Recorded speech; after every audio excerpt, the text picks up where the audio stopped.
Hello friends, welcome to Sushmita cooking and tips. ఇవాళ recipe వచ్చేసి మనం ఇంట్లోనే చాలా సింపుల్గా చాలా క్రంచీగా ఉండే హోమ్ మేడ్ కుర్కురేస్ ఎలా తయారు చేసుకోవాలో నేర్చుకుందామండి. చాలా టేస్టీగా ఉంటాయి.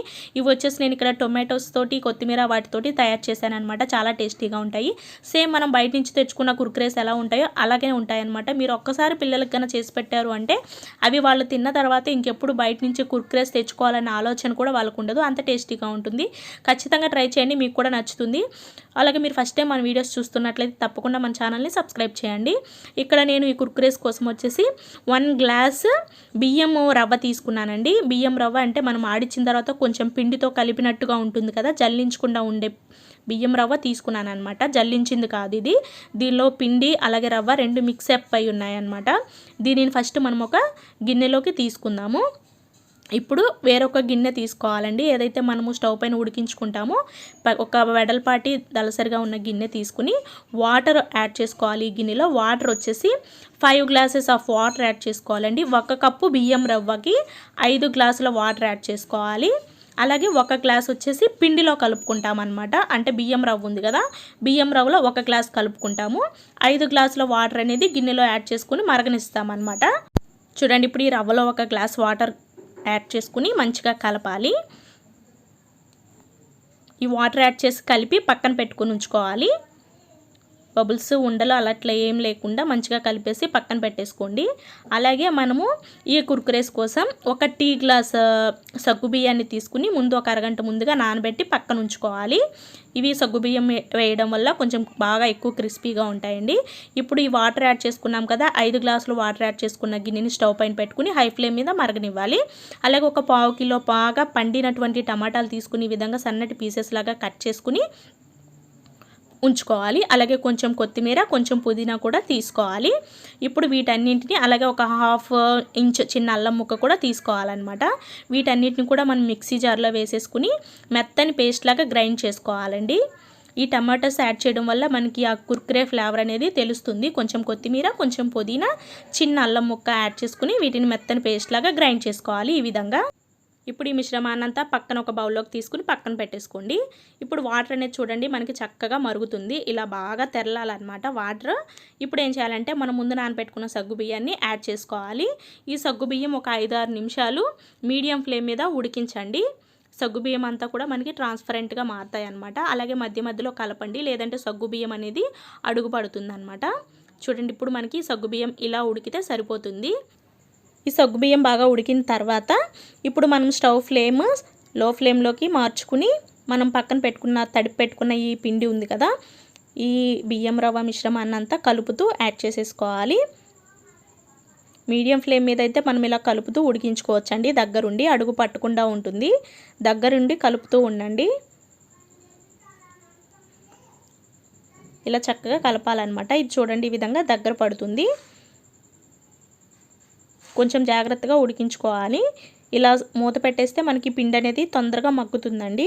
ఈ పిండి బాగా గట్టి పడాలన్నమాట, ఇంకా ఉడకాలి. ఇదంతా మనకి ఉడకడానికి ఒక 20 నిమిషాల వరకు టైం పడుతుందండి. పిండి మాత్రం మొత్తం గట్టిగా దగ్గరగా అంతా ఉడికిన తర్వాత ఈ టమాటా పేస్ట్ మొత్తం యాడ్ చేసుకుని మొత్తం అంతా మిక్స్ అయ్యేలాగా కలపండి. కుర్కురేస్ అయితే చాలా టేస్టీగా ఉంటాయండి. ఈ మిశ్రమం యాడ్ చేసిన తర్వాత కలుపుతూ ఉండండి. ఇప్పుడు ఇందులో ఉన్న వాటర్ అంతా కూడా ఎగిరిపోతుంది అనమాట. పిండి బాగా గట్టి ముద్దలాగా మనకి ఉడకాలండి. వాటర్ అనేది ఉండకూడదు, లూజ్ ఉండకూడదు అనమాట. పిండి ఇలా టైట్గా అవుతుంది. ఇప్పుడు మనకి ఇలా రెడీ అయిన తర్వాత సాల్ట్ కొంచెమే యాడ్ చేసుకోండి. ఎందుకంటే మనము లాస్ట్ మన కుర్కురేస్ ఫ్రై చేసుకున్న తర్వాత సాల్ట్ పైన చల్లుకుంటాం కాబట్టి కొంచెం మాత్రమే సాల్ట్ యాడ్ చేసుకోండి. మీకు ఇష్టం ఉంటే ఒక లెమన్ కూడా పిండుకోవచ్చు. నేనైతే ఇక్కడ లెమన్ ఏమీ పిండట్లేదండి. ఇప్పుడు మనకి ఇలా రెడీ అయిన తర్వాత స్టవ్ ఆఫ్ చేసేయండి. ఈ పిండి బాగా ఒక అరగంట పాటు చల్లారనివ్వండి. మనం చేతితో పట్టుకుంటే చేతికి వేడి అనేది తగలకుండా ఈ విధంగా ముద్దకు వస్తుంది అనమాట మనకి. ఈ స్టేజ్ వరకు చల్లారనివ్వాలి. ఇప్పుడు జంతికల గొట్టంలో మనము పెద్దగా ఉన్నవి ఇలా స్టార్ లాంటివి ఏదైనా పెట్టుకుని వీటిని ఒత్తుకోవాలన్నమాట. ఫస్ట్ ఇక్కడ నేను రౌండ్గా ఉన్నది పెడుతున్నాను. స్టార్స్ కూడా ఒత్తుకోవచ్చండి. స్టార్స్ కూడా పెద్దవిగా బాగుంటాయి చూడడానికి. ఇప్పుడు ఈ పిండి మొత్తాన్ని ముద్దలాగా తీసుకుని జంతికల గొట్టంలో వేసి ఒత్తుకుంటే మనకి ఈ కుర్కురేస్ అన్నీ కూడా రెడీ అయిపోతాయి అన్నమాట. మీకు వీడియో నచ్చినట్లయితే తప్పకుండా లైక్ చేయండి, షేర్ చేయండి.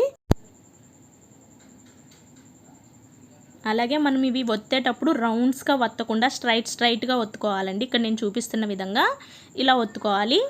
అంటే మనము జంతికలు ఒత్తుకున్నట్లుగా కాకుండా ఇలా స్ట్రైట్గా ఒత్తుకుంటే మనకి అతుక్కోకుండా ఒకదానికొకటి అతుక్కోకుండా పొడవుగా వస్తాయన్నమాట. చూడండి ఈ విధంగా ఒత్తుకోవాలి మనము. మొత్తం పిండినంతా కూడా ఇలాగే రెడీ చేసుకొని ఆరనివ్వాలండి. మార్నింగ్ నుంచి సాయంత్రం వరకు ఎండనివ్వాలి. ఒకవేళ మీకు ఇంకా పచ్చిగా ఉంటే నెక్స్ట్ డే కూడా ఎండనివ్వండి. ఈ విధంగా మొత్తం నేను వేసేసానండి.